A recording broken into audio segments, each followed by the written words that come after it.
अगर हम आज की स्थिति की बात करें तो आज पूरे देश के लिए दो बातें सबसे महत्वपूर्ण हैं। पहली बात तो यह है कि ऑक्सीजन सबसे महत्वपूर्ण है। आज पूरा देश ऑक्सीजन को ढूंढ रहा है। देश भर में अस्पतालों में ऑक्सीजन की कमी हो गई है।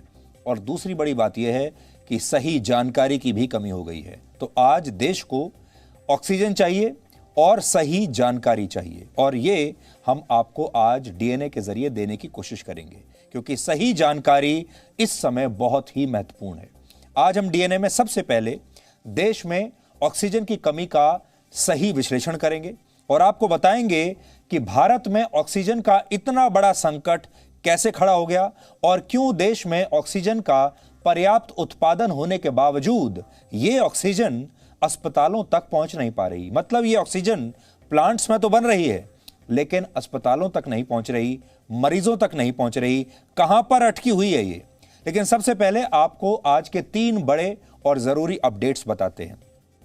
पहला ये कि भारत में कोरोना वायरस की सुपरसोनिक रफ्तार ने दुनिया के सारे रिकॉर्ड तोड़ दिए हैं। पिछले 24 घंटों में भारत में इस वायरस से 3,15,000 नए मरीज संक्रमित हुए हैं और ये एक दिन में दर्ज किए गए सबसे ज्यादा मामलों का वर्ल्ड रिकॉर्ड है। इसके अलावा 2,104 मरीजों ने इसकी वजह से पिछले 24 घंटों में दम तोड़ दिया है। आप कह सकते हैं कि भारत इस समय दुनिया में कोरोना वायरस का एपी सेंटर बन चुका है। हम ये कभी नहीं चाहते थे। ये वर्ल्ड चैंपियनशिप हम कभी जीतना नहीं चाहते थे। ये वो गोल्ड मेडल है जो हम कभी जीतना नहीं चाहते थे, लेकिन ना चाहते हुए भी ये गोल्ड मेडल आज हमारे गले में डाल दिया गया है और ये सब कुछ हो रहा है हमारी अपनी वजह से ही।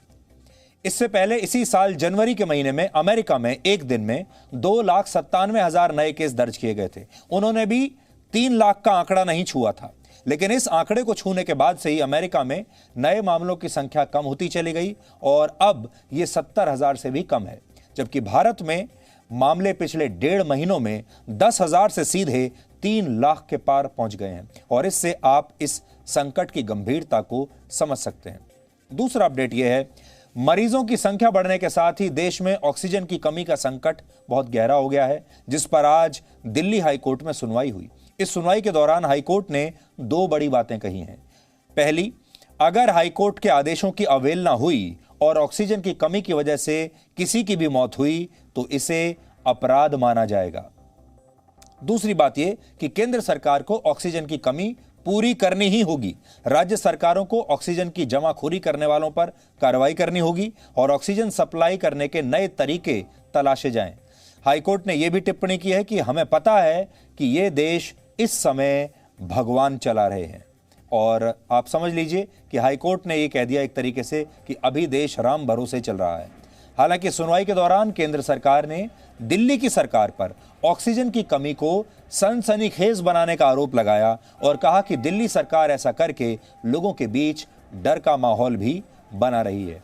तो एक बात आपने नोट की होगी कि चारों तरफ संकट की घड़ी है, लेकिन हमारे देश में इस पर भी बहुत पॉलिटिक्स खेली जा रही है, बहुत पॉलिटिक्स का खेला खेला जा रहा है और कोई भी नेता राजनीति करने से अब भी बाज नहीं आ रहा। यह भारत का स्वभाव है, यह भारत की राजनीति का स्वभाव है। आज दिल्ली के कुछ और प्राइवेट अस्पतालों ने दिल्ली हाईकोर्ट में पहुंच गए और उन्होंने दिल्ली हाईकोर्ट को बताया कि उनके यहां अब बस इतनी ही ऑक्सीजन बची है कि कुछ और घंटे तक काम चल सकता है और अगर समय रहते ऑक्सीजन नहीं मिली तो बड़ी संख्या में मरीज दम तोड़ देंगे। सोचिए, समय ऐसा आ गया है जब अस्पतालों को कुछ और सूझ नहीं रहा और अस्पताल ऑक्सीजन लेने के लिए दिल्ली हाईकोर्ट जा रहे हैं। ऐसा पहले कभी नहीं सुना। और तीसरा अपडेट आपके लिए यह है कि सुप्रीम कोर्ट ने भी इस मामले का स्वतः संज्ञान लेते हुए केंद्र सरकार को नोटिस जारी किया है, पूछा है कि वो बताए कि कोरोना पर उसकी योजना क्या है। तो ये आज के 3 बड़े अपडेट हैं और एक लाइन में इनका सार यह है कि हमारे देश में ऑक्सीजन की कमी का संकट गहराता जा रहा है, अस्पताल से लेकर हाईकोर्ट तक, दिल्ली हाईकोर्ट तक, सुप्रीम कोर्ट के हाईकोर्ट तक, माफ कीजिएगा, सुप्रीम कोर्ट तक। भारत में महामारी की रफ्तार को देखते हुए एक नया अपडेट यह है कि यूएई ने भारतीय यात्रियों पर 10 दिन के लिए ट्रैवल बैन लगा दिया है। यानी अब यूएई की फ्लाइट्स बंद हो जाएंगी और भारतीयों को यूएई के किसी भी शहर में जाने की इजाज़त नहीं होगी। हमारे देश में बहुत सारे लोग ऐसे हैं जो दुबई जाते हैं, यूएई के और दूसरे शहरों में जाते हैं, तो उनके लिए इस समय की बड़ी खबर यह है कि यूएई को लेकर फ्लाइट्स बंद हो गई हैं। और पिछले 24 घंटों में पश्चिम बंगाल में एक दिन में सबसे ज़्यादा 12,000 मामले दर्ज हुए हैं। पश्चिम बंगाल में बड़ी संख्या में इस दौरान रैलीज हुई हैं, चुनाव प्रचार हुए हैं और अब उन चुनाव प्रचार का जो नतीजा है, उन रैलीज का नतीजा है, अब धीरे धीरे सामने आ रहा है और आज सिंगल डे रिकॉर्ड बना दिया है पश्चिम बंगाल ने। वहां पर 12,000 नए मामले आए हैं पिछले 24 घंटे में। आज हम आपसे कहना चाहते हैं कि ये जो कोरोना है, ये असल में किसी भी देश की व्यवस्था की पोल सबसे पहले खोलता है। ये आपकी परीक्षा लेता है, ये नेताओं की परीक्षा लेता है, सरकारों की परीक्षा लेता है और आम लोगों की भी परीक्षा लेता है। जब भारत में कोरोना वायरस की पहली लहर आई थी तो इसने सबसे पहले स्वास्थ्य सेवाओं की परीक्षा ली, सरकार की परीक्षा ली, स्वास्थ्य सेवाओं की पोल खोल कर रख दी। उस समय हमारे देश में कोरोना की जांच के लिए कोई लैब नहीं थी, हमारे देश में कोई दवाई नहीं थी, पीपीई किट बनाने के लिए एक भी फैक्ट्री नहीं थी, अस्पताल और पूरे जो स्वास्थ्य सेवाएं हैं वो कोरोना वायरस के लिए तैयार नहीं थे, बेड्स की कमी थी और ये सारी पोल हमारी उस समय खुली। इसके बाद हमने इन सब चीज़ों पर काम किया और सारी चीज़ें दुरुस्त कर ली और हमें लगा कि अब कोरोना वायरस पर हम जीत हासिल कर लेंगे। लेकिन जैसे ही कोरोना वायरस की ये जो दूसरी लहर आई, इसने फिर से दूसरी जगह अटैक किया और इस लहर के साथ जो सामने आया वो ये कि ऑक्सीजन की कमी पर हम काम करना भूल ही गए और इसने ऑक्सीजन की कमी की पोल खोल दी। यानी कोरोना वायरस परीक्षा भी लेता है और ये व्यवस्थाओं की भी पोल खोलता है। अब जो नई पोल खुली है वो ये कि हमने सब कुछ ठीक कर लिया लेकिन हम ऑक्सीजन की सप्लाई ठीक करना भूल गए और कोरोना वायरस को ये बात पता चली और उसने पोल खोल के रख दी पूरी दुनिया के सामने भारत की इस व्यवस्था की। अब बात करते हैं ऑक्सीजन की। ऑक्सीजन कितनी महत्वपूर्ण है और यह बात हमसे छूट कैसे गई। एक स्टडी के मुताबिक कोई भी व्यक्ति बिना कुछ खाए पिए 8 से 21 दिन तक जिंदा रह सकता है, बिना पानी पिए 2 से 3 दिन तक जीवित रह सकता है, बिना सोए या नींद लिए 11 दिन तक जिंदा रह सकता है। लेकिन क्या आपको पता है कि ऑक्सीजन के बिना इंसान 3 मिनट से ज्यादा देर तक जिंदा नहीं रह सकता। 3 मिनट अगर आपको ऑक्सीजन ना मिले तो इंसान के ब्रेन के सेल्स नष्ट होने लगते हैं, ब्रेन सेल्स डेड हो जाते हैं और फिर वो व्यक्ति मर जाता है। लेकिन इसके बावजूद इंसानों ने कभी भी ऑक्सीजन का मूल्य समझा नहीं, ऑक्सीजन का महत्व समझा नहीं। आज से कुछ समय पहले तक समाज में लोगों के बीच कमाने और पाने की होड़ लगी हुई थी और जिंदगी की इस भागदौड़ में उलझे ये लोग अक्सर कहते थे कि सांस लेने तक की फुर्सत नहीं है हमारे पास। लोग, आपने सुना होगा, अक्सर लोग पहले कहते थे कि आज तो मरने की भी फुर्सत नहीं है हमारे पास, लेकिन आज मरने के डर से वो सारे लोग फुर्सत में घर बैठे हुए हैं। ये बदलाव हमारे समाज में आया है। समय का चक्र ऐसा ही होता है। आज लोगों को ऑक्सीजन की असली कीमत समझ में आ रही है, लेकिन पहले ऐसा नहीं था। पहले हमारे देश में ऑक्सीजन को मुफ्त का माल समझा जाता था। अब इसके लिए लोगों को हजारों रुपए खर्च करने पड़ रहे हैं और खर्च भी कर दें लेकिन तब भी ऑक्सीजन मिल नहीं रही। वैसे आज जब हम दिन भर इसके बारे में पढ़ रहे थे तो हमें पता चला, और आपको भी शायद अब याद नहीं होगा लेकिन आज आपको याद दिलाते हैं, हमें स्कूलों में ऑक्सीजन के महत्व का पाठ पढ़ाया जा चुका है लेकिन तब हम इसे गंभीरता से लेते नहीं थे। और इसे समझाने के लिए आज मैं आपके साथ 7वीं कक्षा की, स्कूलों में 7वीं क्लास में विज्ञान की किताब में जो चैप्टर पढ़ाया जाता है ऑक्सीजन को लेकर, उसके कुछ अंश आपके साथ आज आपके सामने लेकर आया हूं। और ये 7वीं कक्षा में विज्ञान की किताब का एक चैप्टर है और ये चैप्टर का नाम है जीवों में श्वसन, यानी जो जीव हैं वो सांस कैसे लेते हैं। और देखिए उसमें उन्होंने कहा है, इस चैप्टर में लिखा है बच्चों से, 7वीं क्लास के बच्चों की ये किताब है। अपने नथुनों और मुख को कसकर बंद कर लीजिए और घड़ी की ओर देखिए। आप कितनी देर तक इन दोनों को बंद रख पाए। कुछ समय बाद आपने क्या महसूस किया। आप उस समय को नोट कीजिए जब तक आप अपनी सांस को रोक कर रख सके। किताब में 7वीं क्लास में हमें पढ़ाया गया था। आज हमारे देश में बहुत सारे कोरोना वायरस के मरीजों को यही एक्सरसाइज करनी पड़ रही है, जो 7वीं क्लास में इस विज्ञान की किताब को पढ़ते हुए हमें इसमें लिखा हुआ बताया गया था कि आप सांस रोक कर देखिए और देखिए क्या महसूस हो रहा है आपको। आज मजबूरी में हमारे देश के हजारों कोरोना वायरस के पेशेंट्स को यह करने पर मजबूर होना पड़ रहा है, क्योंकि ऑक्सीजन नहीं है। ये यहां तो इन्होंने सिर्फ इसलिए कहा ताकि बच्चे ये समझ सकें कि ऑक्सीजन का महत्व क्या है। और उन्होंने एक कैरेक्टर का नाम रखा है बूझो। आगे इस कहानी में लिखा है, बूझो ने नोट किया जब कुछ देर तक सांस रोके रखने के बाद उसने सांस छोड़ी तो उसे तेज सांस लेनी पड़ी। क्या आप उसे बता सकते हैं कि ऐसा क्यों हुआ? फिर आगे लिखा है, श्वसन या सांस लेने का अर्थ है ऑक्सीजन से समृद्ध वायु को अंदर खींचना या ग्रहण करना और कार्बन डाइऑक्साइड से समृद्ध वायु को बाहर निकालना। और फिर आगे बातें लिखी हैं। ये बातें हमें स्कूल में पढ़ाई गई हैं, सिखाई गई हैं, लेकिन आज शायद हम में से किसी को भी याद नहीं होंगी। अब आप खुद से पूछिए कि आपने इससे पहले ऑक्सीजन की कीमत को समझा था?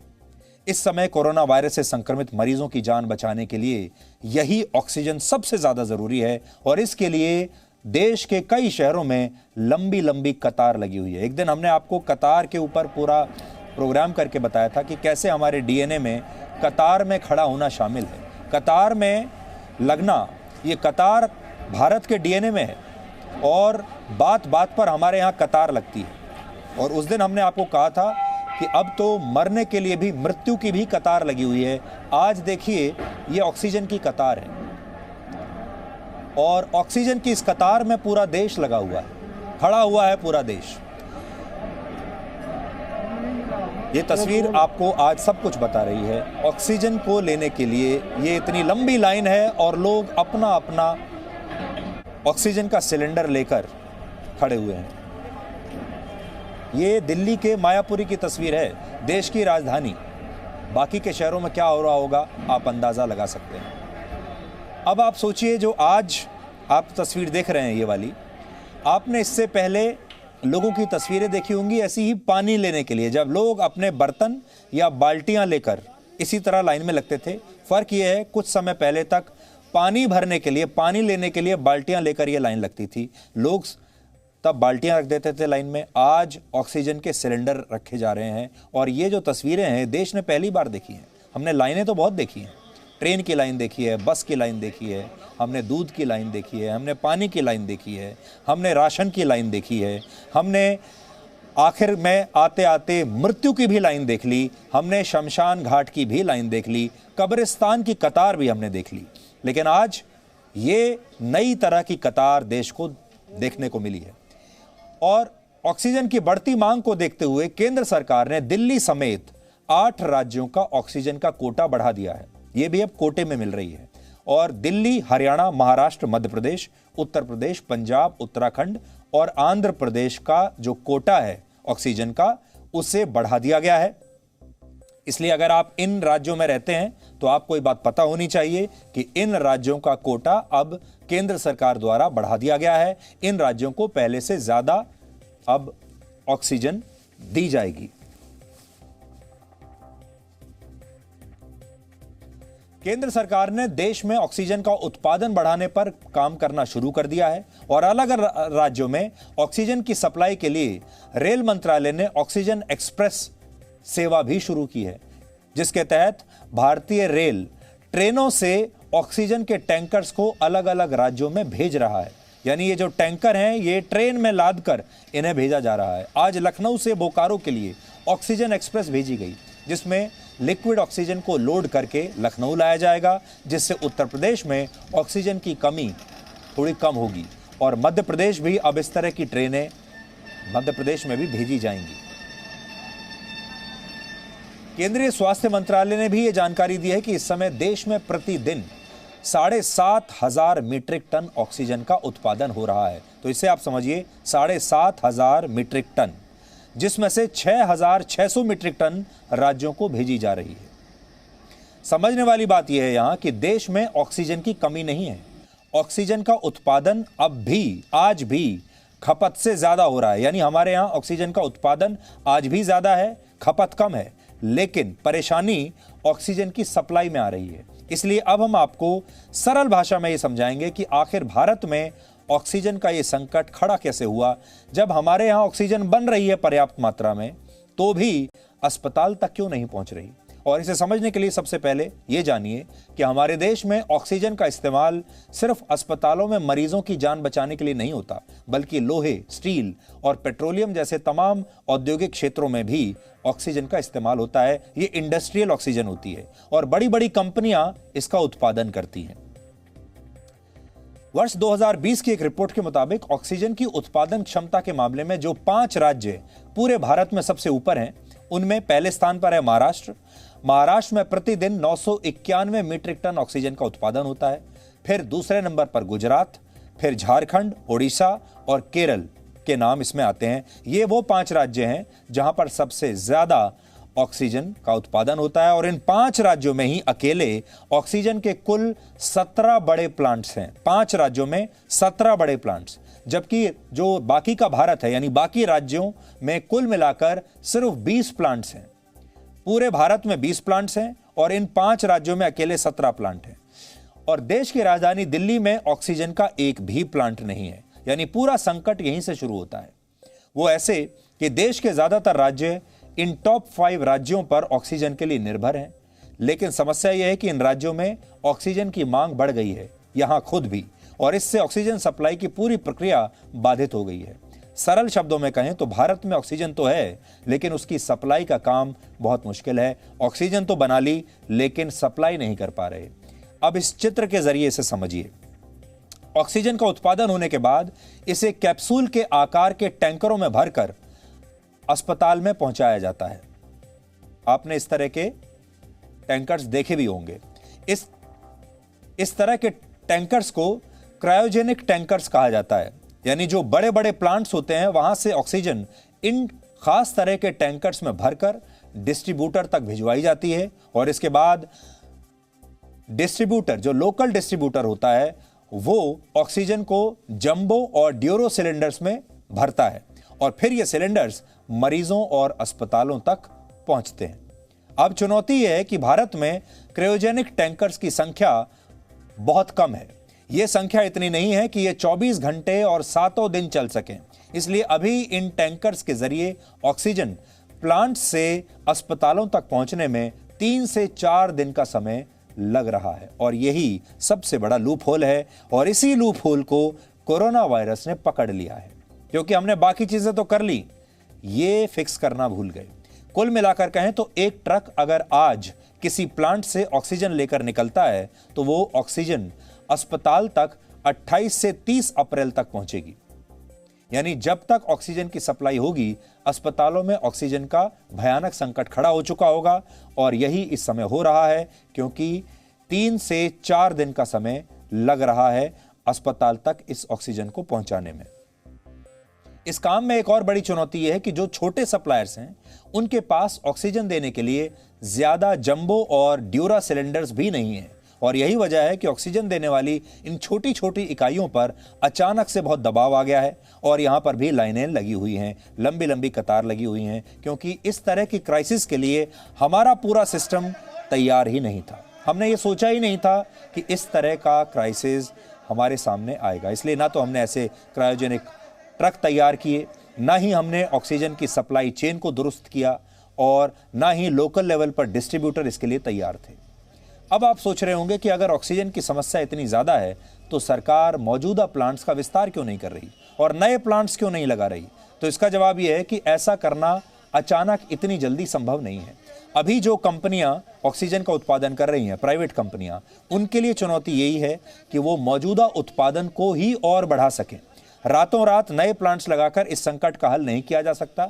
मौजूदा प्लांट्स की उत्पादन क्षमता को ही बढ़ाना होगा, यही एकमात्र चारा है। अभी अगर मौजूदा परिस्थितियों को समझें तो एक अनुमान के मुताबिक कोरोना से संक्रमित हर 100 में से 20 मरीज ऐसे होते हैं जिन पर यह वायरस ज्यादा असर करता है। 100 में से 20 यानी 20%, और इन 20 में से 3 ऐसे होते हैं जिनकी हालत बहुत गंभीर हो जाती है। यानी कुल मिलाकर 3% मरीज ऐसे हैं जिनकी हालत बहुत गंभीर है। इन मरीजों को ऑक्सीजन की सख्त जरूरत पड़ती है। इसके अलावा एक और रिपोर्ट में यह बताया गया है कि इस समय कुल मरीजों में से 10 से 15% को ऑक्सीजन की जरूरत पड़ रही है। यानी ऑक्सीजन की मांग इस बार बहुत बढ़ गई है। इस बार हो सकता है कि जो कोरोना वायरस का नया वेरिएंट है ये सीधे आपके फेफड़ों पर अटैक करता है और लोगों को इस बार पहली वेव के मुकाबले ऑक्सीजन की जरूरत ज्यादा है। देश के कई हिस्सों में अब भी इसी तरह के हालात हैं जहां मरीजों के लिए ऑक्सीजन उपलब्ध नहीं है। आज हमारे रिपोर्टर्स ने देश के अलग अलग हिस्सों से ऑक्सीजन को लेकर एक ग्राउंड रिपोर्ट तैयार की है। हमारे रिपोर्टर्स दिन भर आज बाहर निकले हुए थे, ग्राउंड जीरो पर थे और यह रिपोर्ट आपको लोगों की बेबसी दिखाएगी और इससे आपको आज यह भी पता चलेगा कि हमारे देश में ऑक्सीजन का संकट कितना गंभीर हो चुका है। आपको कुछ जल्दी नहीं दे सकते अगर व्यवस्था नहीं बनेगी तो ऐसा वीडियो परमिशन लेके बनाइएगा। एक खाली कर दीजिए, गैस नहीं है, नहीं है, नहीं है।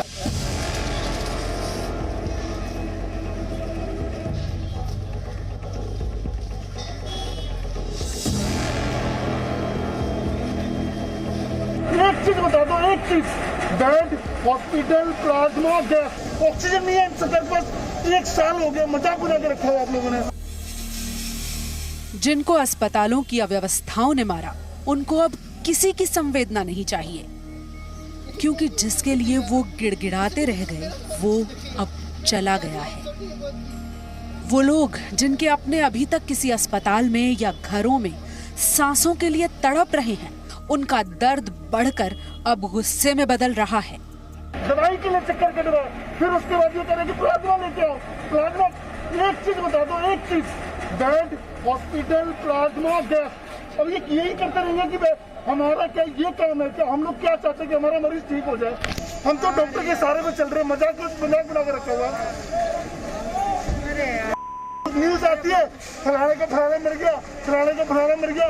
इस कॉन्स्टेंट फेयर में वो कहते हैं कि कोरोना हो जाएगा यार।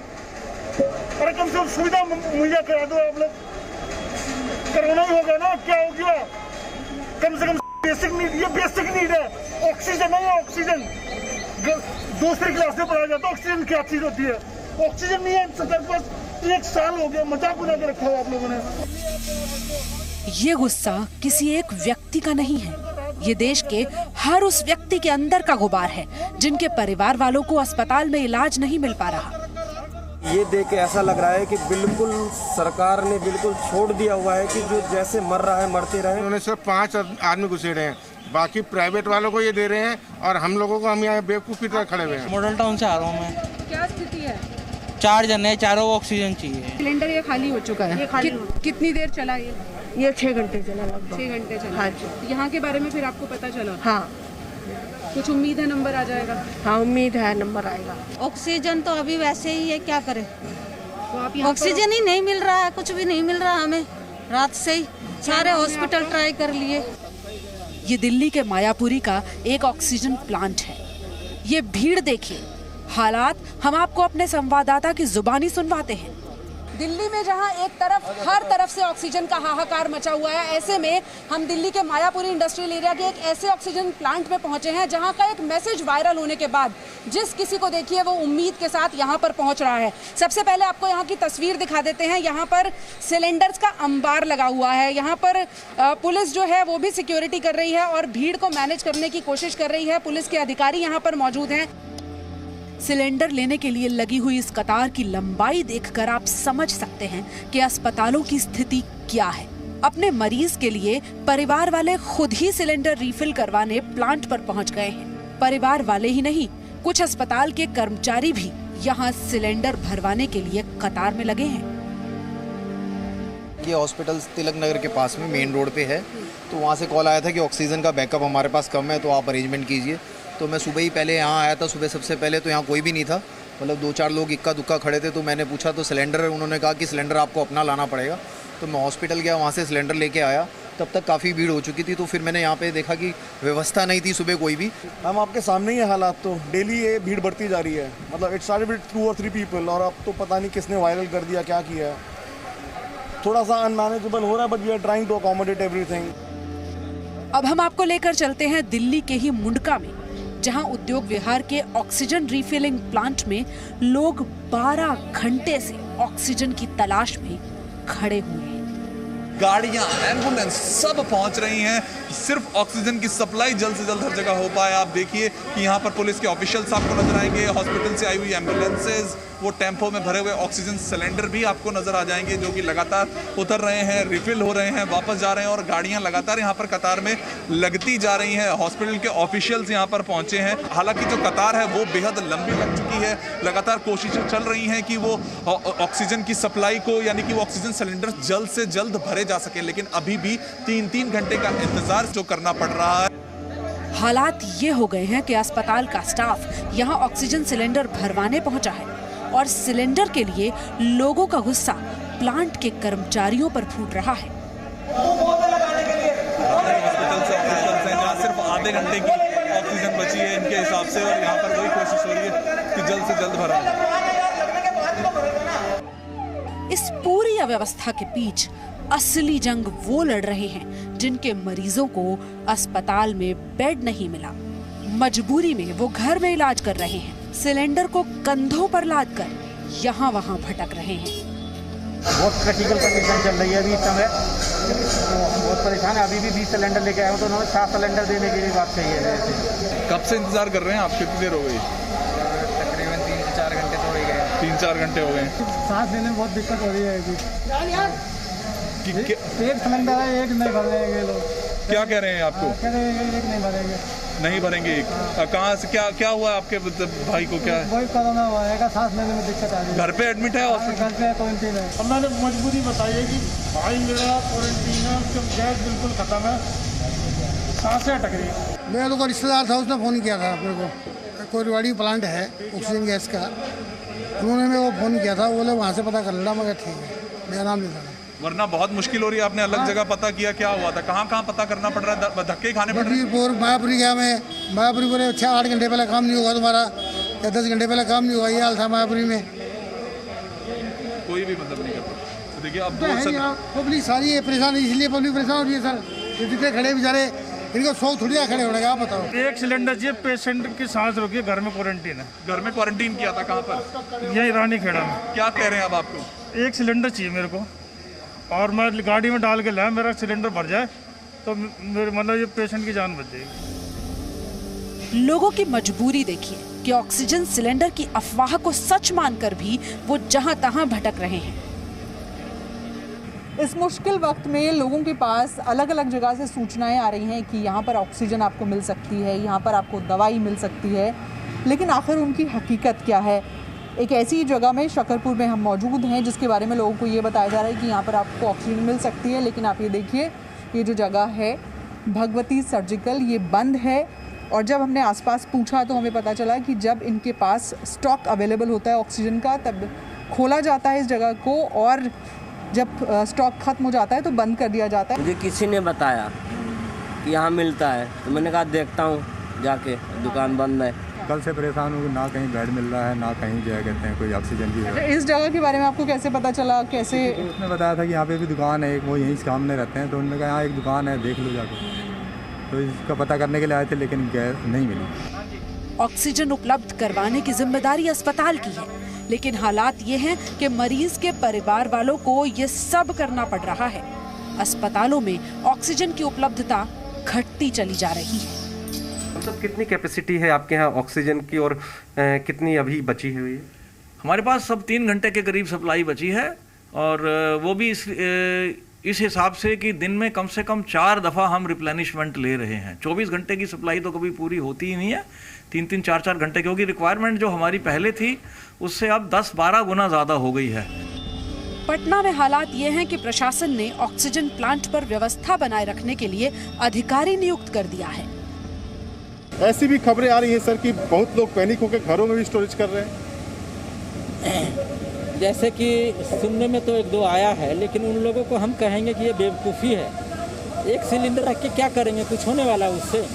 इससे कितने लोगों की जान की आफत पड़ जाएगी, और सिलेंडर इतना आ गया है कि अब लोग ले नहीं पाएंगे। लखनऊ में घर में मौजूद मरीजों के लिए ऑक्सीजन मिलना अब लगभग नामुमकिन हो गया है, क्योंकि प्लांट सिलेंडर रिफिल नहीं कर पा रहे।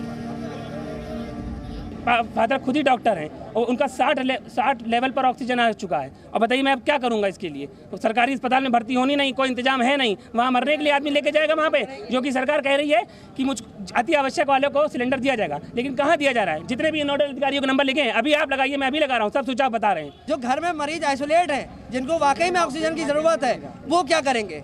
वो उनकी जिंदगी कोई जिंदगी नहीं है, उनको मरने नहीं छोड़ दिया जाएगा क्या? कहा जा रहा है कि ऑक्सीजन की कमी नहीं है, लेकिन चूंकि खपत बढ़ी है इसलिए दिक्कत आ रही है। लेकिन ऑक्सीजन रीफिलिंग प्लांट की स्थिति आपके सामने है। अब हम आपको कुछ ऐसी तस्वीरें दिखाते हैं जो देश की मेडिकल सेवाओं पर सैकड़ों सवाल खड़े करेगी। डाला मार डाला, 2-3 घंटे से मैं खड़ी नहीं हूँ, नहीं लिया इन्होंने, नहीं लिया। यहाँ से अप्रोच लगा लो, वहाँ लगा लो। मैम आपको यहाँ पे कितना समय हो गया है? यहाँ पर एम्बुलेंस वाले भैया लगातार CPR भी कर रहे थे, हम देख रहे थे, तो यहाँ पे किसकी गलती है? यहाँ के डॉक्टरों की गलती है, यहाँ सुनी नहीं रहे, बिल्कुल कोई सुनवाई नहीं। अगर पेशेंट को बचाना चाहे तो बचा सकते हैं, इन्होंने मार डाला, मेरे बच्चे नाथ कर डाले, मेरे बच्चे नाथ कर डाले। अब आप यूपी के ही शाहजहांपुर की तस्वीर देखिए। मरीज स्ट्रेचर पर है, उसे ऑक्सीजन दी जा रही है, उसका सिलेंडर उसके परिजन अपने हाथों में लेकर चल रहे हैं। ये है देश की मेडिकल सेवाओं के हालात। गाजियाबाद से जो खबर आई है वो लिखते वक्त लिखने वालों के भी हाथ कांपे, क्योंकि इस खबर से जुड़ी 2 तस्वीरें थीं। पहली तस्वीर दिखी एम्बुलेंस में बैठी एक बुजुर्ग कोरोना मरीज की।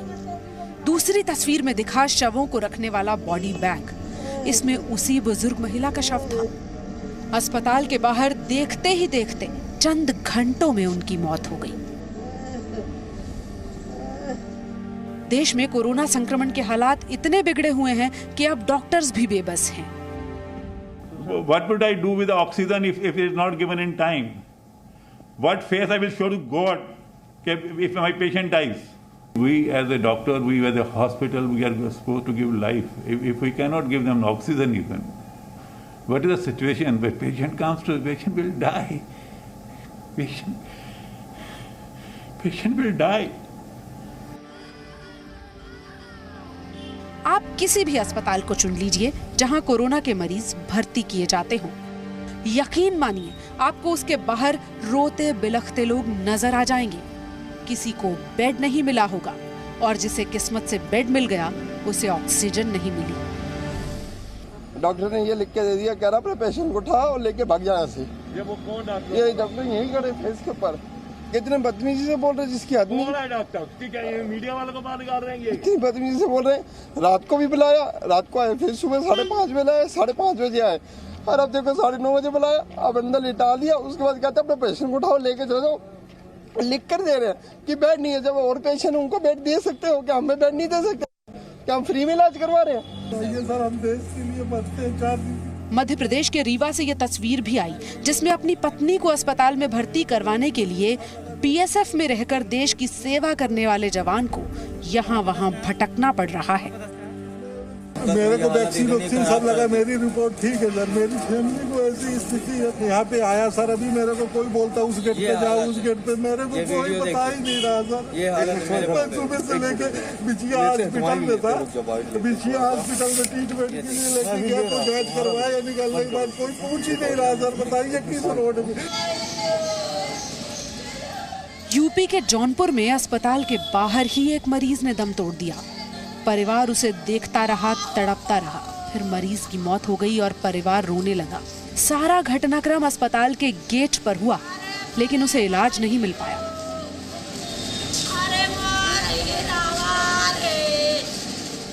कुछ ऐसे भी लोग हैं जिन्हें अपने परिवार के मृतक के शव की बेकदरी नहीं चाहिए थी। वो उसे खुद ही स्ट्रेचर पर लादकर घर लौट गए। ये तस्वीरें रायपुर की हैं। आप समझ सकते हैं कि मरीजों की हालत क्या होगी जब अस्पताल में बेसिक सुविधाएं तक ठीक से नहीं मिल पा रही हैं। सोचिए मरीजों के परिजनों की हालत क्या होगी जो अस्पताल के बाहर हर घड़ी किसी न किसी शव को निकलते हुए देख रहे हैं। दिल्ली से पूजा मक्कड़, वरुण भसीन, रूफी जैदी और पटना से ब्रजेश मिश्र के साथ bureau report, ji media. Presenting B News app, available on Google Play and App Store. Download it now.